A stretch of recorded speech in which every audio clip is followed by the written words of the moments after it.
আল কোরআনের আইন চালু হলেই মানুষ কল্যাণ লাভ করতে পারবে। চুরি থেকে, জেনা থেকে, ব্যভিচার থেকে জাতিকে মুক্ত করতে হলে, বৈষম্যহীন সমাজ গড়তে হলে কোরআনের বিধান ছাড়া অন্য কোনো উপায় আমাদের সামনে নাই। মেরাজের শিক্ষা এটাই আমাদেরকে দিয়ে যাচ্ছে। আমরা রাসূল সাল্লাল্লাহু আলাইহি ওয়াসাল্লামের মতো কোরআন এবং সুন্নাহ অনুযায়ী একটি ইসলামী রাষ্ট্র, একটি জনকল্যাণমূলক রাষ্ট্র বাংলাদেশকে করতে চাই। এই বাংলাদেশকে করার জন্য আপনারা কি তৈরি আছেন? ইনশাআল্লাহ।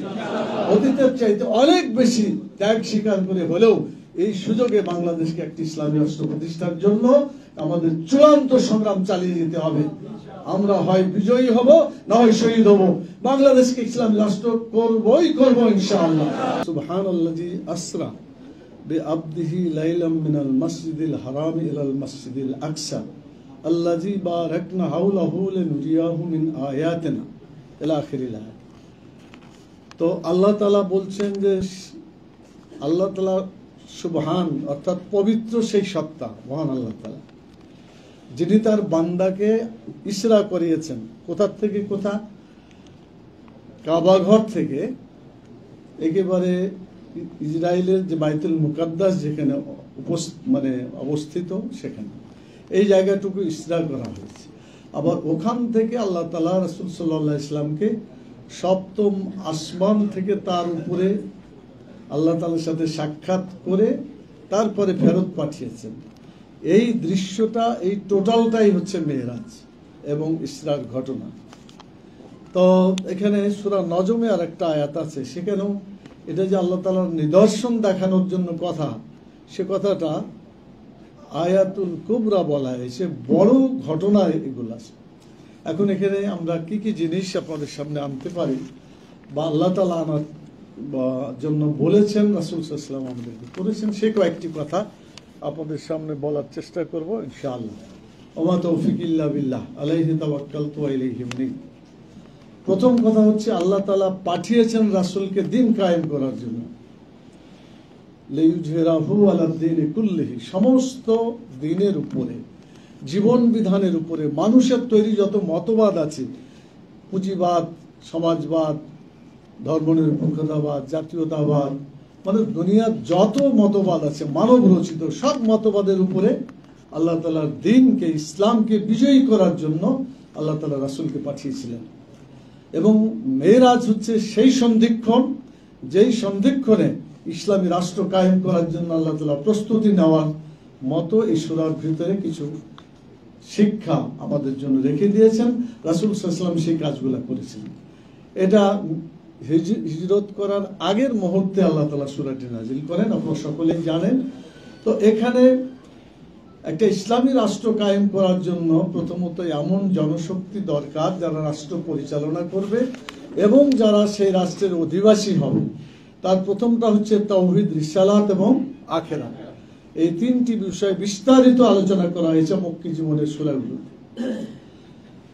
আর মাদানী জীবনে ইসলামী রাষ্ট্র প্রতিষ্ঠার জন্য মানুষের জীবনে যত আইন কানুন দরকার, বিধান দরকার, অর্থনীতি, রাজনীতি, সমাজনীতি, কালচার, যত কিছু আছে সবকিছু এই সূরাগুলোর মধ্যে আল্লাহ তাআলা নাযিল করেছে।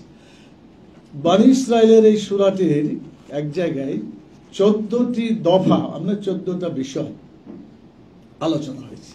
এই সব আলোচনাগুলোর মূল বক্তব্য হচ্ছে একটা ইসলামী রাষ্ট্র পরিচালনা করার জন্য কি কি আইন বিধান হইতে পারে, যেগুলো মৌলিকভাবে সেই সমাজে চালু থাকলে, সেই রাষ্ট্রে চালু হলে সেই রাষ্ট্রটি মানুষের কল্যাণকর একটি রাষ্ট্রে পরিণত হতে পারে। মুহাম্মদ রাসূলুল্লাহ সাল্লাল্লাহু আলাইহি ওয়াসাল্লাম বনী ইসরাইলে তিনি এই বিষয়গুলো পেলেন।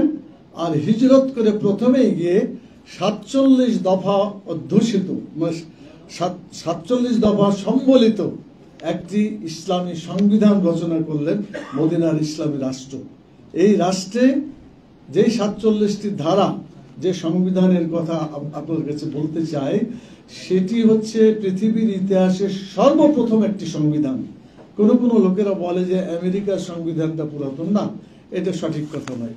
আসল কথা হচ্ছে মুহাম্মদ রাসূলুল্লাহ সাল্লাল্লাহু আলাইহি ওয়াসাল্লামের যে ইসলামী রাষ্ট্র মদিনায় করেছিলেন, সেই রাষ্ট্রের যে সংবিধান পৃথিবীর ইতিহাসে, সেটাই প্রথম এবং সর্ব উৎকৃষ্ট একটা সংবিধান হিসাবে আজও আমাদের মাঝে আছে। কোনো জাতি বা কোনো দেশ বা কোনো সরকার যদি তার দেশকে ভালো করতে চায়, সুন্দর করতে চায়, মানুষের উপযোগী উপকারী কোনো রাষ্ট্র বানাতে চায়, তাকে অবশ্যই রাসূল সাল্লাল্লাহু আলাইহি ওয়াসাল্লামের সংবিধান ছাড়া তাদের গত্যন্তর নাই। আজকে বাংলাদেশে আমরা ইসলামী রাষ্ট্র কায়েম করার কথা বাংলাদেশ জামাত ইসলামী আমরা বলছি, আরো অনেকে বলছেন। আমাদের 5ই আগস্টের আগে ছেলেরা কি করেছে? তারা একটি স্লোগান দিয়েছে, উই ওয়ান্ট জাস্টিস। আমরা জাস্টিস চাই, সুবিচার চাই। এটা মনে রাখা দরকার, আল্লাহ তাআলা সুবিচার কায়েম করবেন তার বিধান চালু হলেই।